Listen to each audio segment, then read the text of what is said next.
वन्देऽहं श्रीगुरु श्रीयुतपदकमलं श्रीगुरून् वैष्णवांश्च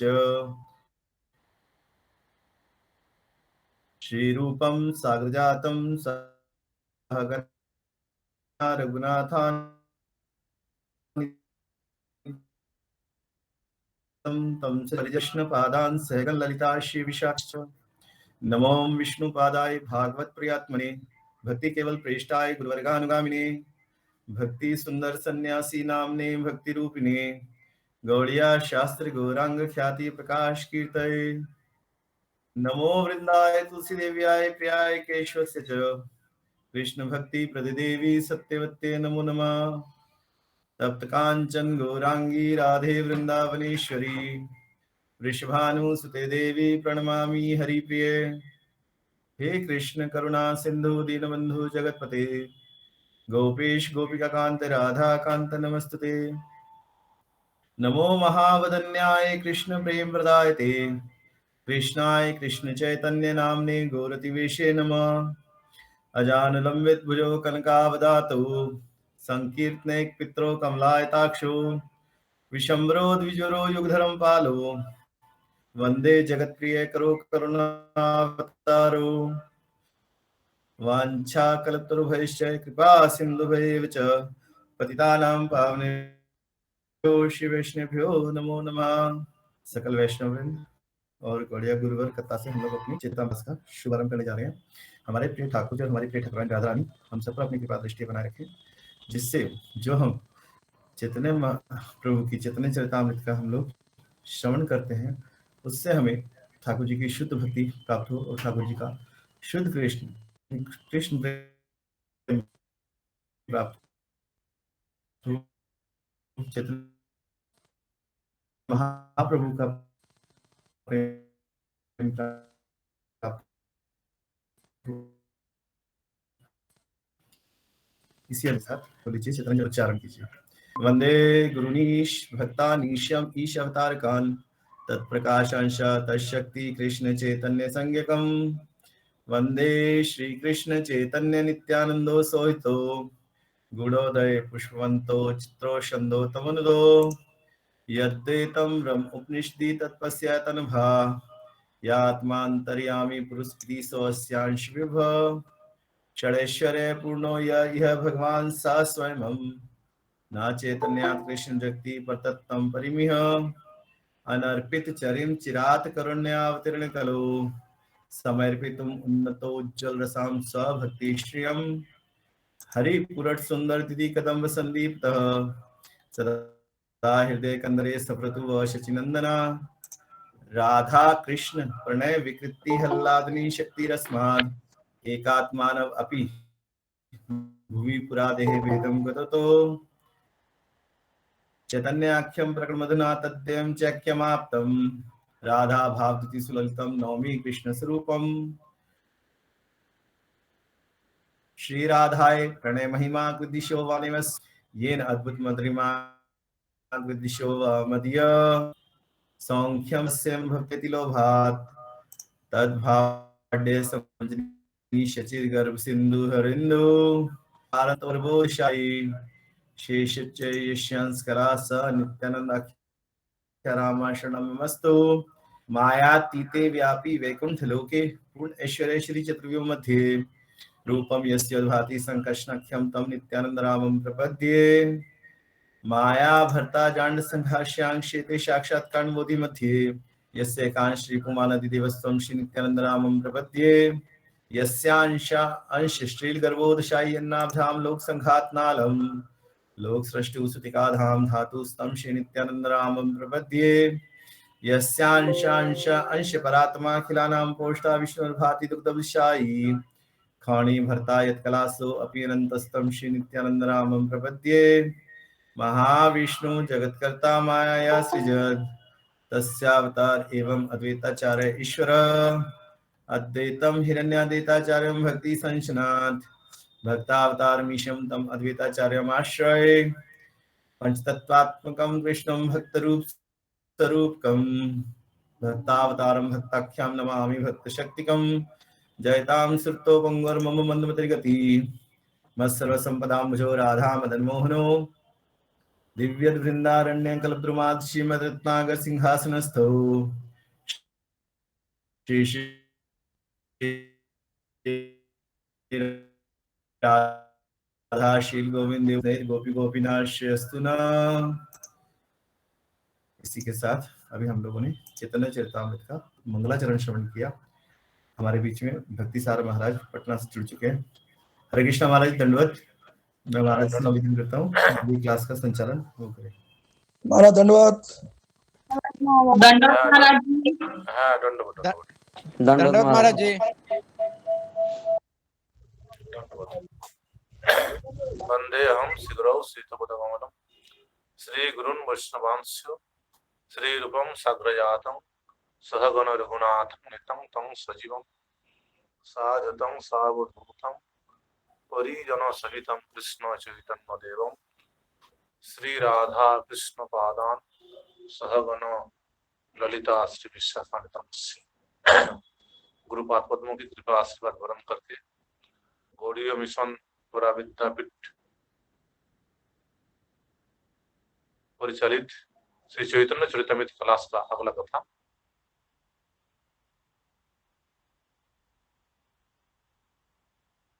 श्रवण करके आत्ममंगल वर्ण करने का प्रयास किए थे। उसके बारे में कौन बोल पाएगा? अनंत देव प्रभु बोल पाएगा? हरे कृष्णा। कल हम चला गया था महाराज जी। अच्छा। हाँ, महाराज जी को बुखार था ना, इसके महाराज को हम सेवा में लग गया था उनकी। अच्छा अच्छा अच्छा। तो आज पढ़ नहीं पाया, आज भी काम कर रहा थोड़ा। ठीक है। और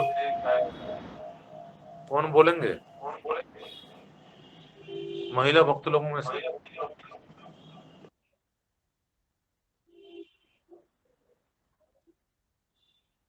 गोयल प्रभु। महाराज हम भी क्लास में देरी से आए थे, उस सूर्य के बारे में आप बता रहे थे, तो वही हम सुना था कि सूर्य का प्रकाश जो आता है वो थाली के अंदर में जैसे गिरता है तो सूर्य नहीं है, वो तो उसका रश्मि है। ऐसा ही सुन के हम फिर चला गया हूँ। अच्छा, कृष्णा प्रभु थे। कृष्णा प्रभु बोलिए।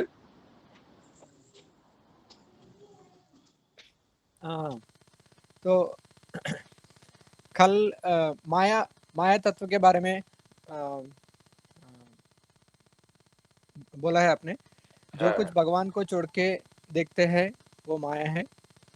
जब तक कृष्ण जीव और माया स्वरूप का ज्ञान नहीं होता है तब तक उसको विज्ञान नहीं कहता है।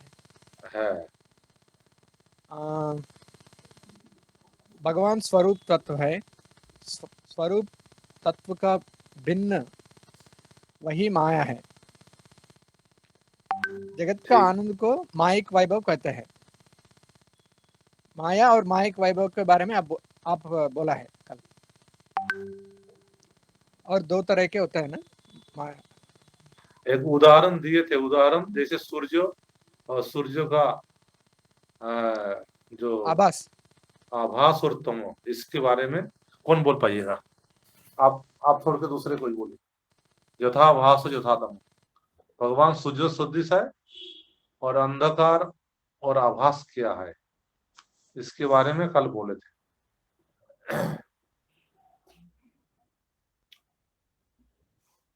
महिला माताजियों में से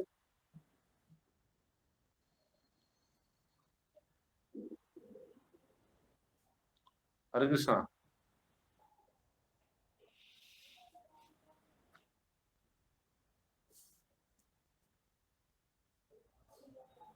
महिला माताजी में से कौन है? देखिए नाम। ललिता दासी। हरे कृष्णा। ललिता दासी बोलिए।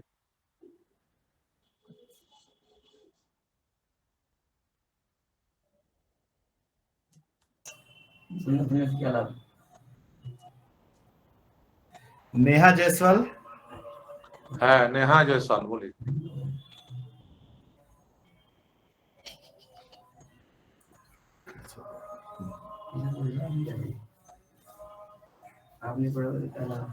थोड़ा सा भी बोलने का प्रयास कीजिए। जितना आपने समझे हैं उतना ही बोलिए। कोई बोल पाएगा? बताइए। प्रतिभा दीदी है, सत्यभामा दीदी है।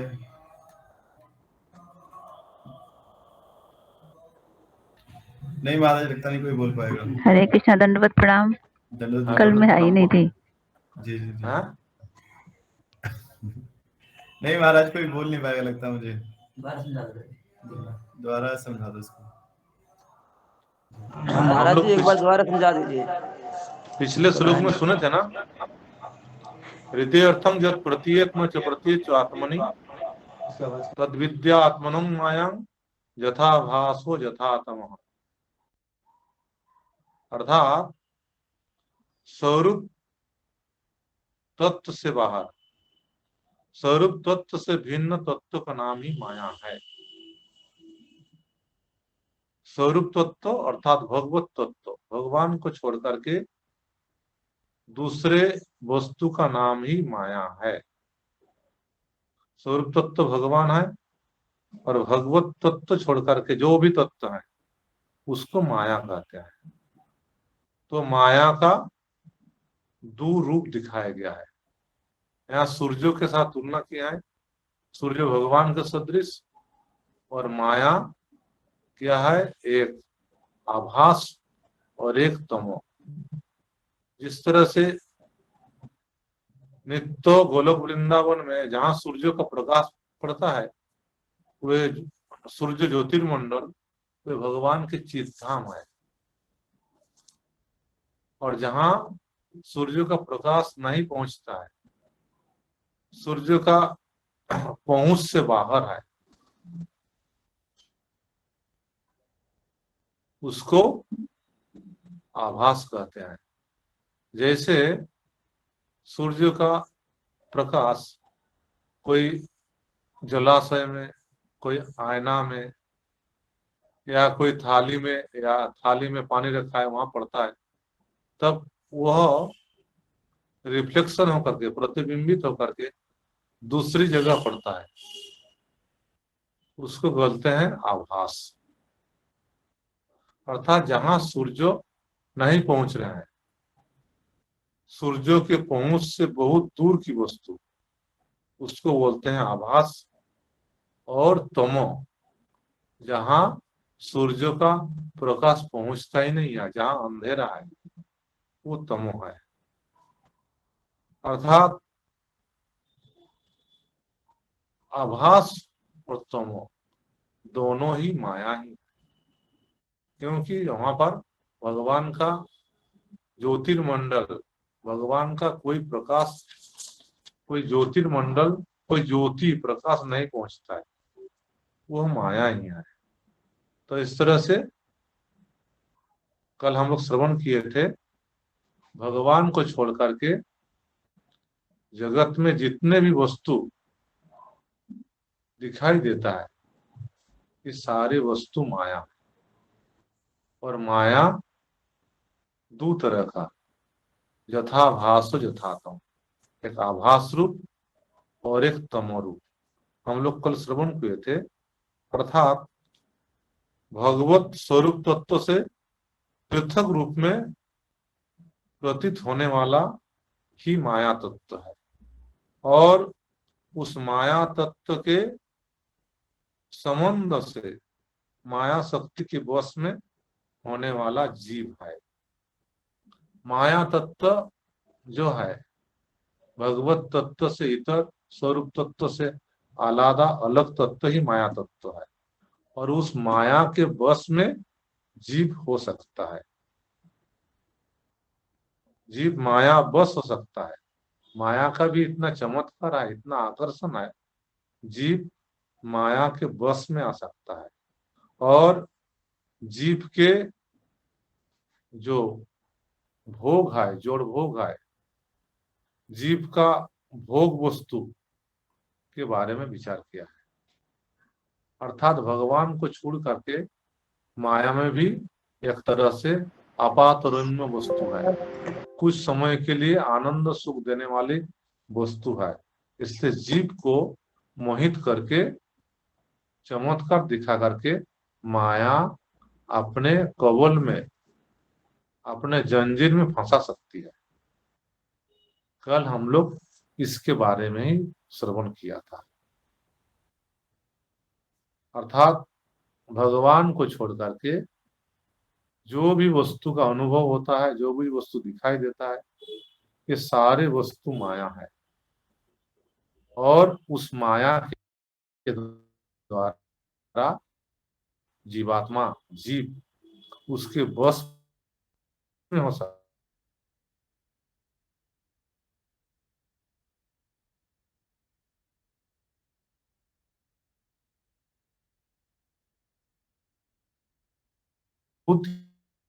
है।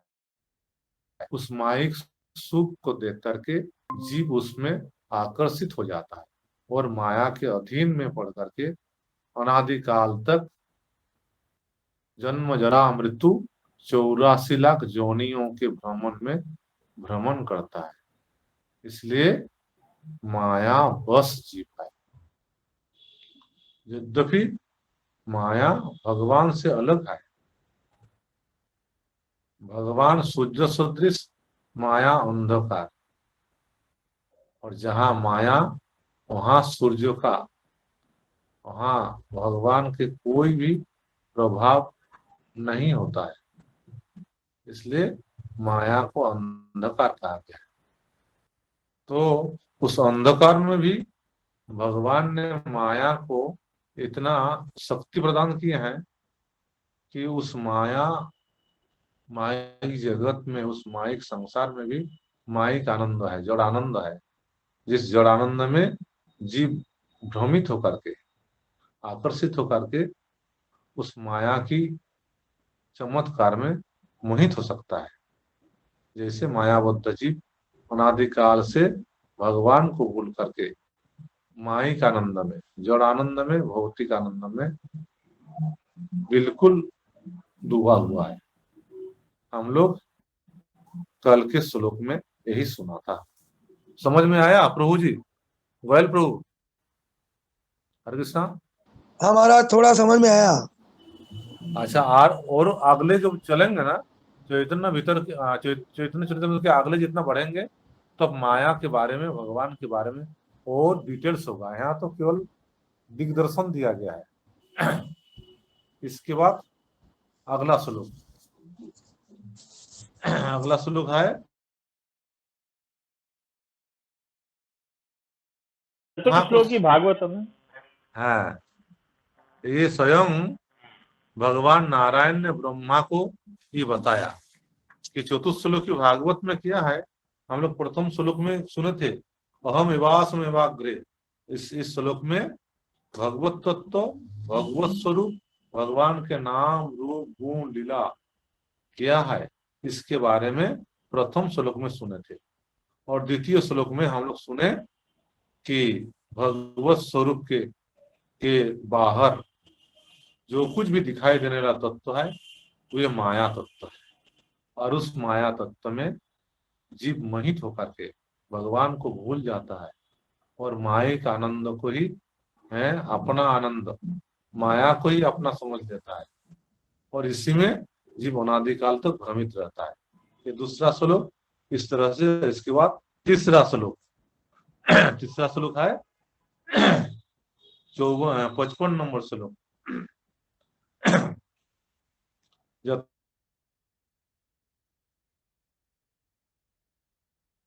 प्रविष्ठानि अप्रविष्ठानि यथा ते सुनो ते स्वहम्। इस श्लोक में स्वयं भगवान ब्रह्मा को कह रहे हैं कि जिस प्रकार ये जो पंचभूत है, पृथ्वी, जल, अग्नि, वायु, आकाश, ये जो पंचभूत है और यहाँ तक कि बृहद और सूक्ष्म पृथ्वी है, कितना विशाल है। और सूक्ष्म अर्थात प्रत्येक जीवों के अंदर में भी पृथ्वी का तत्व है। अर्थात बृहद और सूक्ष्म रूप से ब्रह्मा से लेकर चींटी तक जो समस्त जीवों के भीतर में भगवान विद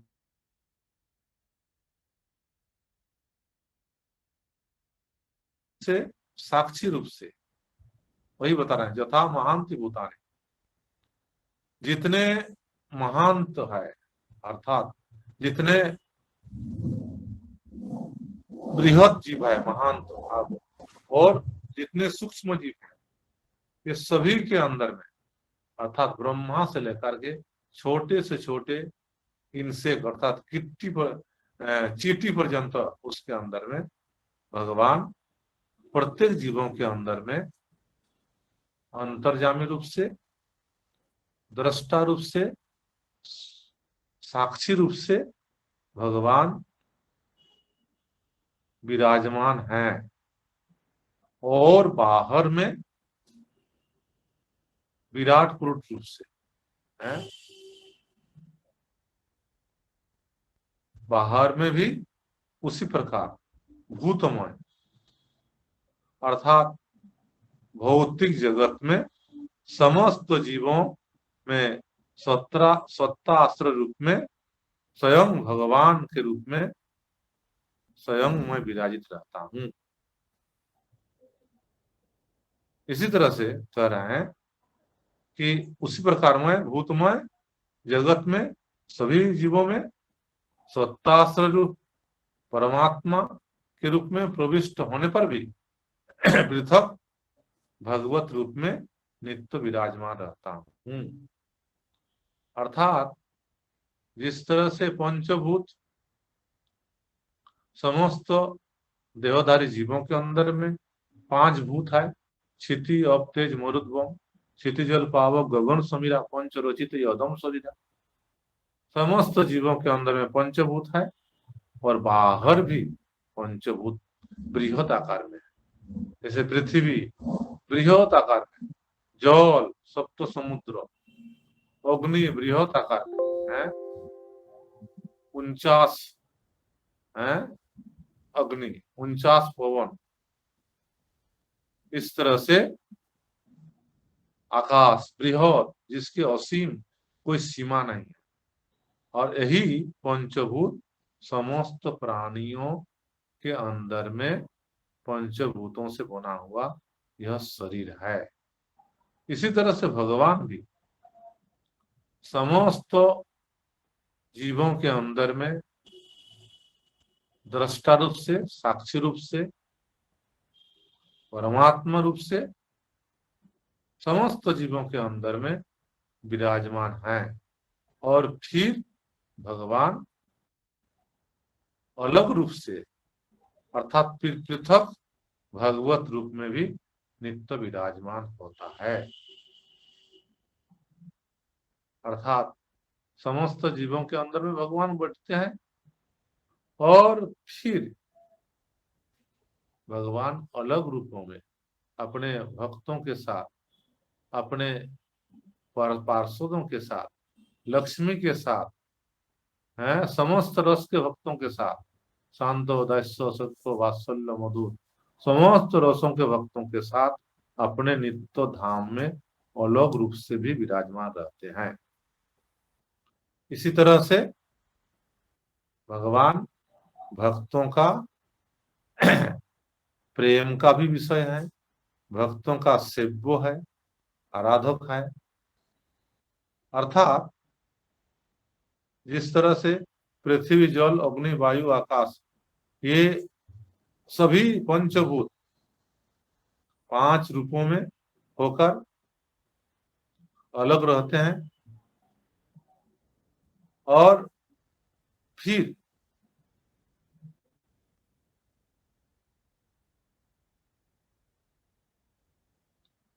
प्रकाश करते हैं।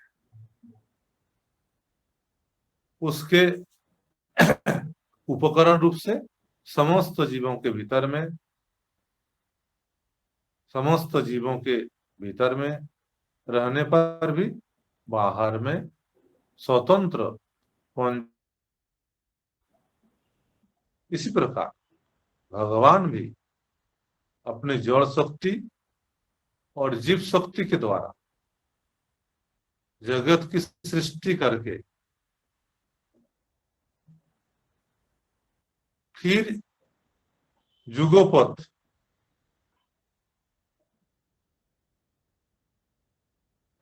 अर्थात एक ही साथ नित्य चित्तधाम में, नित्य गोलोक वृंदावन में, नित्य विग्रह रूप से द्विभुज मुरलीधर श्याम सुंदर है, चतुर्भुज शंख चक्र गदा पद्मधारी, इस तरह से वैकुंठ में गोलोक धाम में नित्य भगवान अलग विराजमान करते हैं।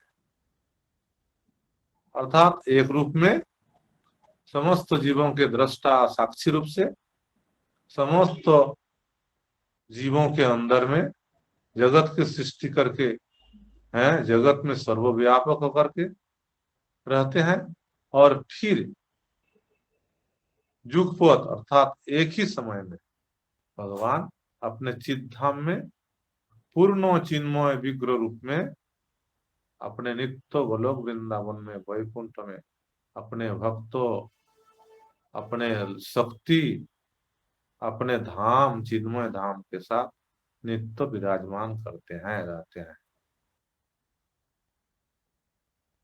और भगवान के प्रेमी भक्त लोग उसी भगवान को शुद्ध भक्ति के द्वारा, शुद्ध प्रेम मार्ग में भगवत आराधना करके, भगवत उपासना करके भगवत प्रेम प्राप्त करते हैं और निर्मल विमल प्रेम रस आस्वादन करते हैं। यही सबसे बड़ा रहस्य है। क्या रहस्य है? जिस तरह पंचभूत समस्त प्राणियों में रह करके जगत की सृष्टि करते हैं, जगत जीवों की रचना करते हैं, कर्म फल अनुसार जीवात्मा को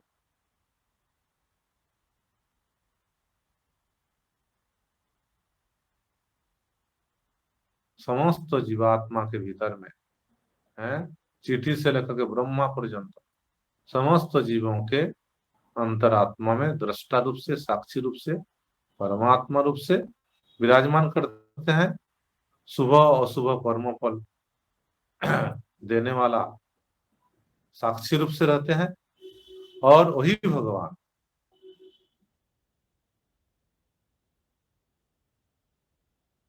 शक्ति और जड़ जीव शक्ति के द्वारा समस्त जगत की सृष्टि करके पुनः जगत में सर्वव्यापक होकर रहते हैं। और सर्वव्यापक होकर जगत में रहते हुए भी जुगपथ एक ही समय वही भगवान अपना नित्य गोलोक वृंदावन में नित्य शुद्ध पूर्ण चिन्मय विग्रह रूप में अपने शक्ति, जैसे मतलब वैकुंठ में अपना शक्ति लक्ष्मी, अपने पार्षद चतुर्भुज रूपधारी हैं, समस्त अपने पार्षद, अपने प्रेमी भक्तों दशांतो दैस्य सुख वात्सल्य मधुर हैं, समस्त रसों के भक्तों के साथ समस्त रसों का संपादन करते हुए नित्य गोलोक वृंदावन में भी भगवान रहते हैं। और इसी तरह से भगवान परमाणु स्वरूप जो भगवत परमाणु स्वरूप अनंत जीव जो है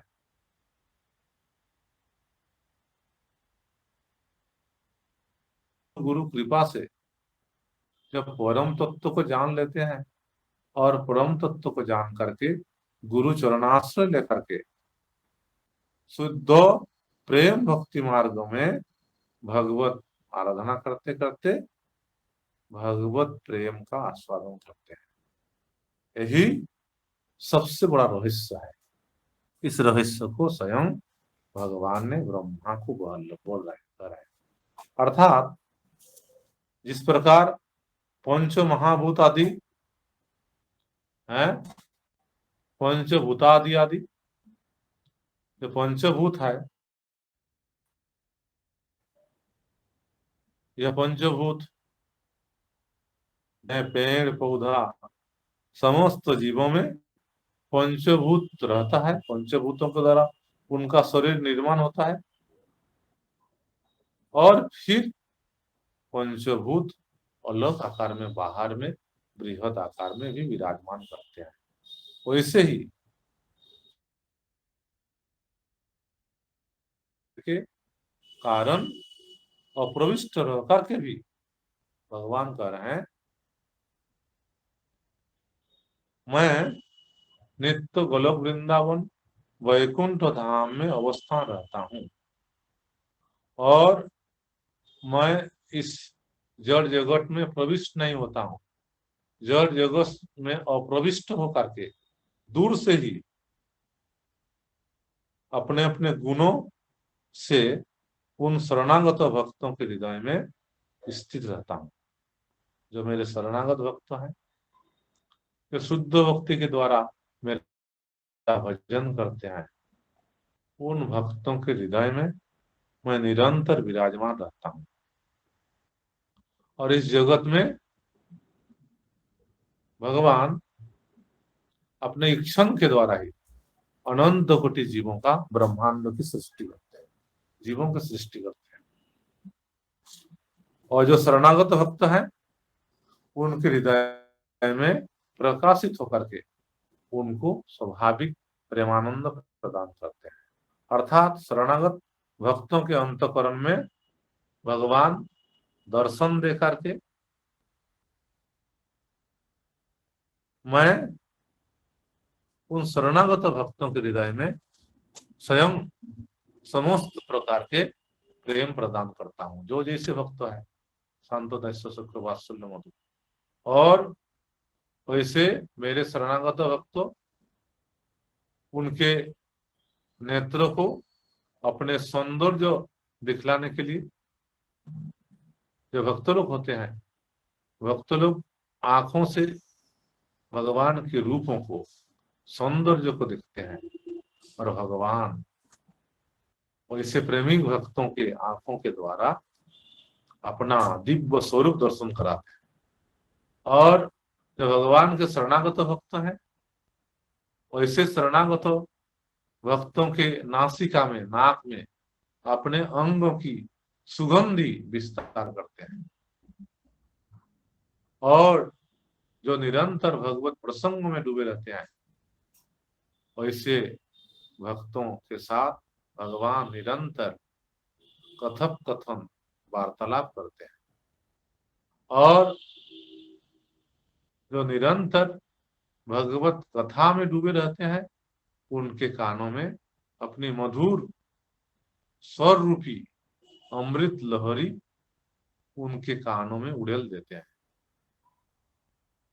और भगवत स्पर्श और आलिंगन के द्वारा मैं अपने प्रेमी भक्तों को अपनी माधुर्य, कोमलता, मृदुता, स्निग्धता, शीतलता का अनुभव कराता और मैं स्वयं इस जगत में, इस माइक जगत में अप्रविष्ट अर्थात बाहर में अवस्थान कर क्रीड़ा करता, इस माइक जगत में और भक्तों में, जो मेरे शरणागत भक्त हैं, मैं बाहर में भी अवस्थान करके उनके साथ प्रेम का क्रीड़ा करता हूं और इस जगत में जितने भी जन्म कर्म सृष्टि आदि जो कुछ संपादित कर्म संपादित होता है, ये बाहर में रह करके भी मैं सारे जगत की सारे कर्म को संपादन करता हूँ, पूरा करता हूँ और बाहर में अवस्थान रहकर मैं पुनः इस जगत की सारे क्रिया को यथायथ रूप से मैं संपूर्ण करता हूं। इसी तरह से जो मेरे शरणागत भक्त हैं, जो निष्किंचन भक्त हैं, जो गुणातीत भक्त हैं, जो प्रेमिक भक्त हैं, ऐसे भक्तों को मैं कभी भी परित्याग नहीं करता हूं। ऐसे भक्तों के साथ मैं निरंतर वास करता हूं। भगवान स्वयं कह रहे हैं, जो मेरे चरणों में शरणागत हैं, जो मुझको अपना प्रभु मान लिया है,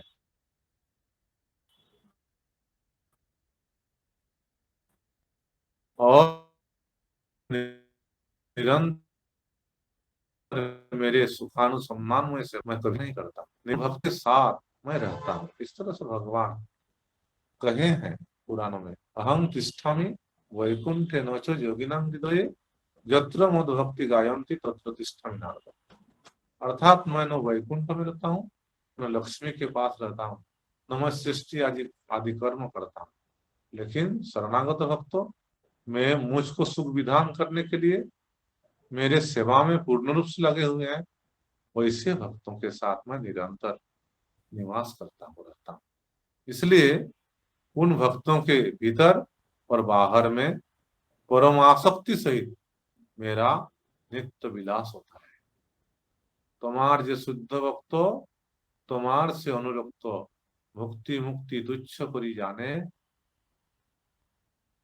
बारे को देखी थी तो वो चिदाकारो श्री वैभवो तृणो बोली अन्न सुख माने।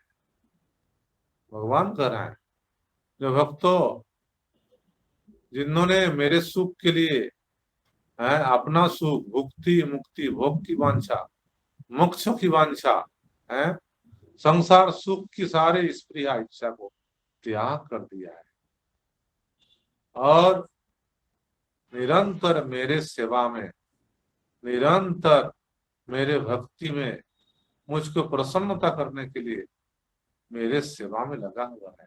उन भक्तों के भीतर और बाहर में है, दोनों में, उसके हृदय के भीतर में मैं विलास करता हूँ, रहता हूँ, और बाहर में भी उसके सखा, उसके माता पिता, उसके बंधु हैं, उसके मित्र, उसके सुहृद रूप से उसके पास रह करके मैं नित्य और इससे प्रेमी भक्तों के साथ मैं विलास करता हूँ। विलास करता हूँ अर्थात क्रीड़ा करता हूँ, खेलता हूँ, जययुक्त होता हूँ, आनंदित होता हूँ, उनके द्वारा मैं सेवित होता हूँ। और उन भक्तों के जिस प्रकार के भावों के द्वारा मैं वशीभूत होता हूँ, उसी को प्रेम कहा गया है। उसी प्रेम भक्ति के द्वारा ही मैं भक्तों के वश होता हूँ। भक्ति के द्वारा, भक्ति के द्वारा ही भगवान को वश में किया जाता है। इसलिए भक्ति ही श्रेष्ठ धन है। भक्ति ही एकमात्र श्रेष्ठ वस्तु है। भक्ति के द्वारा ही भगवान वश में होते हैं, और वही प्रेम भक्ति ही एकमात्र रहस्य है, जिस रहस्य में वस्तु को प्राप्त करने से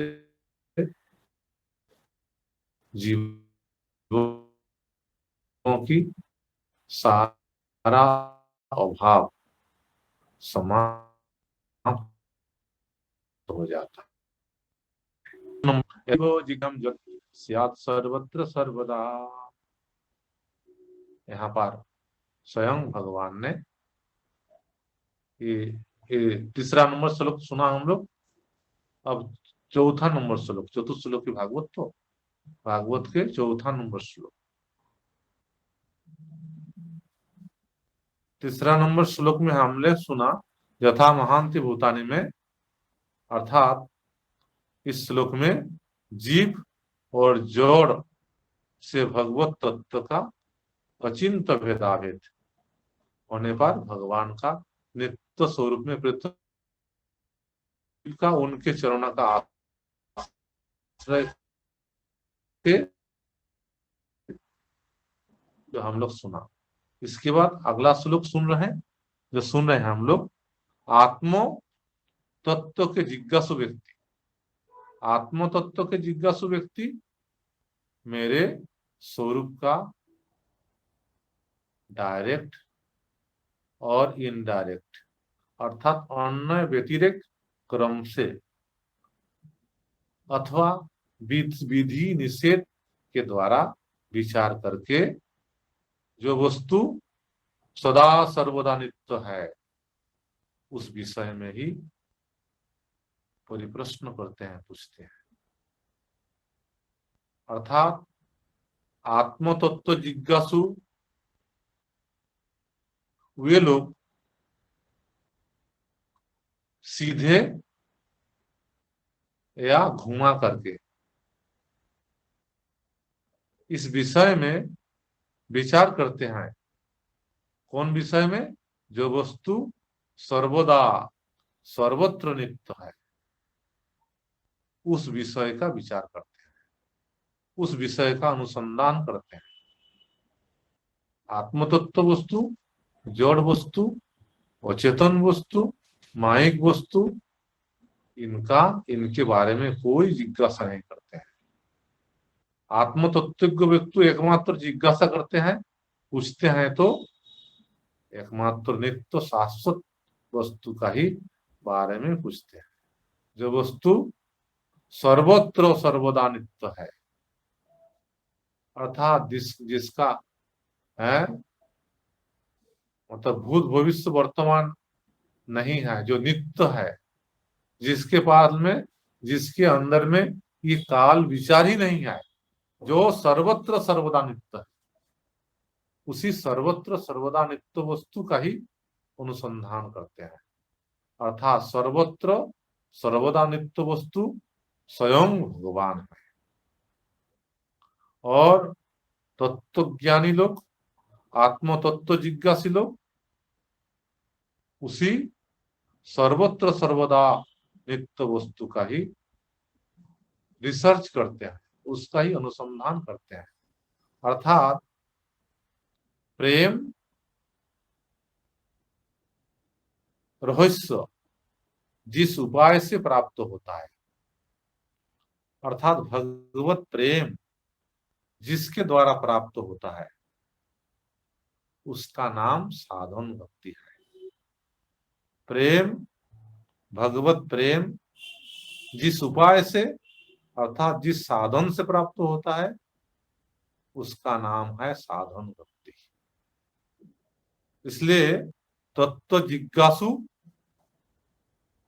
आत्मज्ञानी व्यक्ति एकमात्र गुरु चरणाश्रय करके भगवान के प्रेमी भक्त महान गुरु के चरण में शरणागत होकर के उनका शिष्यत्व ग्रहण करके सीधी या घुमा करके या विधि निषेध की शिक्षा ग्रहण करते हुए एकमात्र भगवत तत्व के बारे में ही प्रश्न करते हैं, भगवत तत्व के बारे में ही पूछते हैं। भगवत तत्व छोड़ करके और कोई भी तत्व का परिप्रश्न नहीं करते हैं। और उस भगवत तत्व अर्थात भगवान को कैसे प्राप्त किया जाएगा, इसके लिए गुरु चरणाश्रय करते हैं, गुरुकरण करते हैं, गुरु पदाश्रय करते हैं और गुरु जी के शरणागत होकर के उसके बताए हुए नियम को यथायुत पालन करके गुरु जी को सेवा करके संतुष्ट करके है तद्विद्धि प्रणिपात परिप्रश्न सेवाया, उनको सेवा सुश्रूषा आनंद खुशी करके उसके बाद उनसे प्रश्न करते हैं, गुरु से प्रश्न करते हैं। डायरेक्ट रूप से, इनडायरेक्ट रूप से या विधि निषेध रूप से प्रश्न करते हैं। प्रश्न करते हुए वे लोग निरंतर भगवान का अनुशीलन करते हैं और भगवान का अनुशीलन करते करते गुरु मुख से निरंतर भगवत कथा सुनते सुनते भगवान के चरण में शुद्ध भक्ति लाभ करते हैं। और यही शुद्ध भक्ति ही एकमात्र सार वस्तु है, जिस भक्ति के द्वारा, जिस अभिनय के द्वारा, जिस साधन के द्वारा है अनायास परम तत्व अर्थात आत्म तत्व भगवान को जीव प्राप्त कर सकते हैं। यहाँ तक, और थोड़ा कल डिटेल से इस श्लोक के बारे में हम लोग सुनेंगे। कोई किसी का कुछ प्रश्न है तो आप लोग कर सकते हैं, यहीं तक टाइम हो रहा है। हरे कृष्णा।